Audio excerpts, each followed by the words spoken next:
So if you haven't heard the news already, the mysterious Konami IP known as Yugioh Master Duel just got a huge update.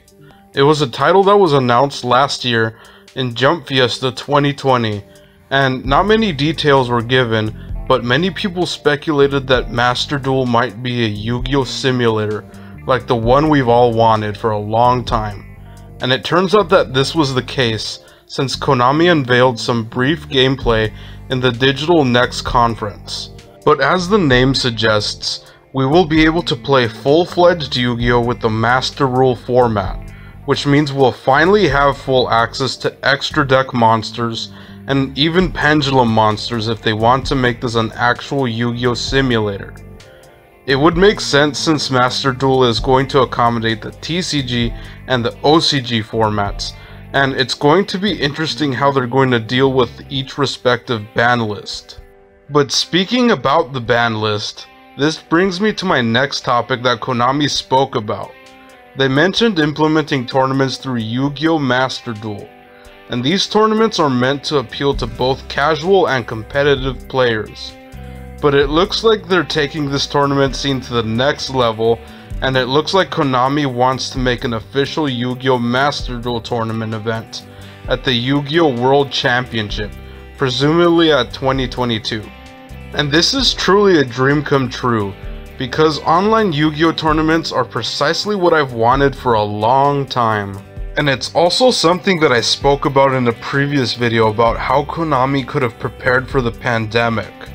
Having an online tournament scene definitely would have eased the sting from the lockdowns, since we could have just taken official in-person tournaments to the digital space, which means we wouldn't have had to halt official Yu-Gi-Oh tournaments to begin with.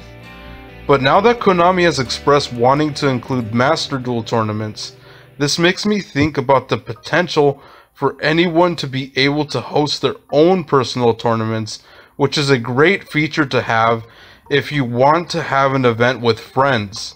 And who knows, maybe even local card shops can get into the tournament action. But check out the video that I mentioned before, since Master Duel does utilize a lot of what I wished for in the official Yu-Gi-Oh! Duel Simulator game that they unveiled. But with all of that said, what about the gameplay? Konami showed off some gameplay and it looks absolutely fantastic. The visuals are great at 4K and the 3D animation sequences are extremely helpful to newcomers. I find the animations helpful because the footage showed off some examples of how chain links work, along with how some effects visually look like when they're on the field. The scene where they use Dark Hole visually shows Dark Hole destroying monsters on the field, which makes it easier for new players to take in and digest what these cards do. And it shows how they affect the field or specific cards on the field. And I can't help but wonder if Konami took some inspiration from MTG Arena, since the card zones, attack animation, and board format are strikingly similar to MTG Arena. Heck, even the user interface looks the same. Additionally, Master Duel senior producer Kenichi Karaoka said something interesting about Master Duel's relation to the other titles, such as Yu-Gi-Oh! Duel Links.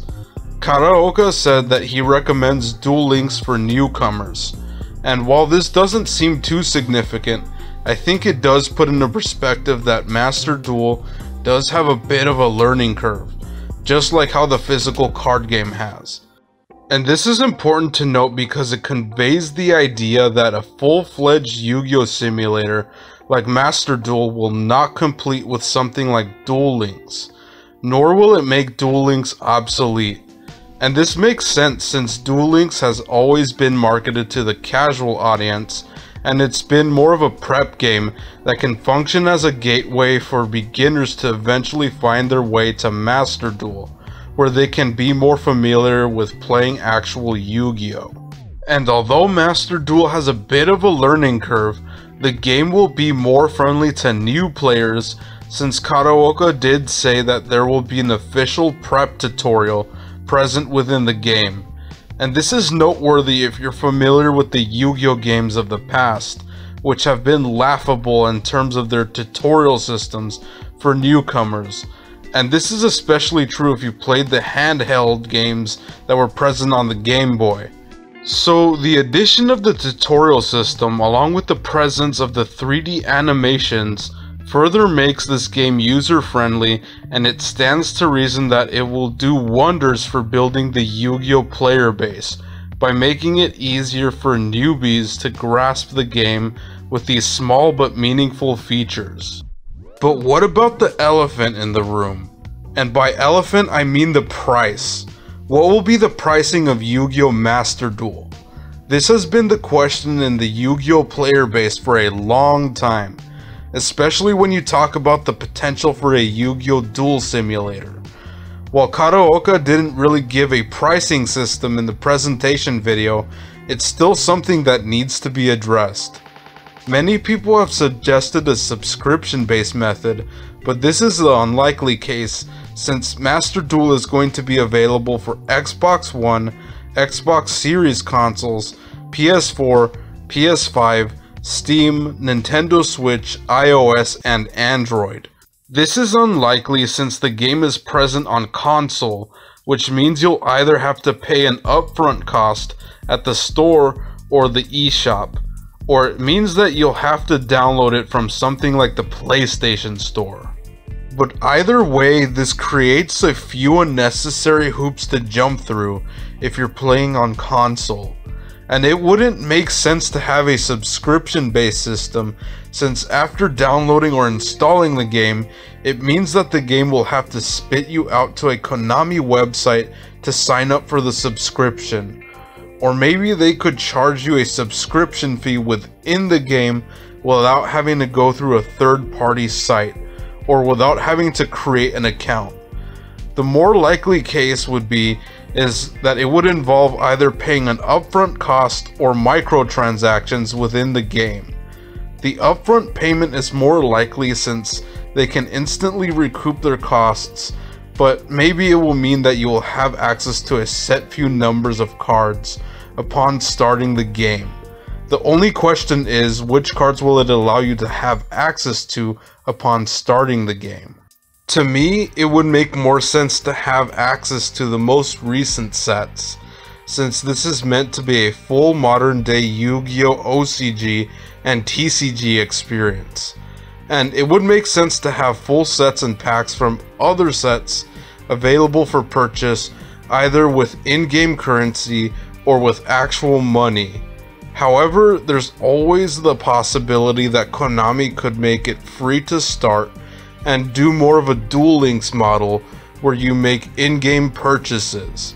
But while we're on the topic of in-game currency, I think it's important for there to be an in-game currency option, since good game design allows the player to play their way to the top in case they don't want to pay with actual money. Konami could easily do this by allowing players to gain in-game currency through missions, events, tournaments, or by winning a certain game. And I think this is important to have since it gives the player an alternative, and it gives the player an incentive to play the game even if they don't have money for in-game purchases. And Konami could even make an in-game eShop that looks like Yugi's grandpa's card shop, where you can buy packs, sets, decks, or even individual cards. And the shop could even have set releases organized by the sets that were released when shows like Yu-Gi-Oh! Duel Monsters, GX, 5Ds, Zexal, Arc 5, and Brains were initially launched. This personally seems like the most effective way to organize card sets, and it will no doubt be a trip down memory lane when we revisit some of these old cards. And I think having the choice of these purchase options is crucial since everyone has different buying circumstances, and it helps give you a similar sort of rush as to when you open packs in real life. And personally, I think the pack buying process is an important experience when you invest in a card game, especially when you feel the thrill of finally pulling a card that you really want. Ruining or removing this process just kind of removes the soul of the card game experience. But speaking of options, I wonder if Konami is going to make Duel Masters cross-platform for online play. I would think that it's a no-brainer move, but PlayStation has a bit of a history of not being in favor for cross-platform play. But who knows, maybe PlayStation will finally embrace crossplay, or maybe crossplay will be a thing that only other platforms will have. Furthermore, if Konami wants people to get invested in things like crossplay, and if they want people to be invested in buying Yu-Gi-Oh cards through Master Duel, it's important that Konami creates a system for recovering your cards. Imagine if you've invested a lot of in-game currency and money, and imagine if your save file becomes corrupted or if your save data is accidentally deleted. How will you be able to recoup all of the cards that you bought through Yu-Gi-Oh Master Duel? And that was the predicament that I found myself going through when my phone had died, and when I had a copy of Duel Links installed. I managed to buy all of my cards through the in-game currency, and it basically meant that I lost all of the cards that I had slowly earned by playing the game. And let's face it, Duel Links doesn't have a very effective recovery feature if something like this happens. And at least I didn't spend actual money on the cards, so it kind of eased the blow overall. And this is absolutely unacceptable, and it's something that Konami needs to streamline if they expect people to invest in Master Duel. The most obvious way that I see this issue being fixed is by having you create a Master Duel account that allows you to recover your cards and all of your progress in the game. And I really hope Konami does address this issue, since it's probably one of my biggest gripes with Duel Links. And Konami really can't have this issue happening on a large scale, especially with how Master Duel is coming to many platforms. And although it's a good step to place this game on many platforms as possible, Konami needs to iron out the previous issues from the past games if they want this to be a success. But that pretty much wraps up my main points about Yu-Gi-Oh Master Duel. So what do I think after taking all of this into consideration? I think Master Duel is a great step in the right direction, and it conveys to me that Konami may actually be listening to the community, especially since they're finally making an official Yu-Gi-Oh Duel simulator. And I think Konami is starting to listen to Yu-Gi-Oh fans more often, mainly because of how they said that Konami has been bringing new ways to play Yu-Gi-Oh in order to evolve with the changing landscape of our world. I hope this statement is indicative of their wake-up call over at Konami, and I hope that the remote duel disaster during the pandemic was a wake-up call that finally snapped Konami back into reality. But with that pretty much wraps it up for this video. If you would like to support more content like this in the future, you can do so at my Necromancer 1040 Patreon link down below. I normally post it in the description, and you can check it there along with the other cool things I normally post down below.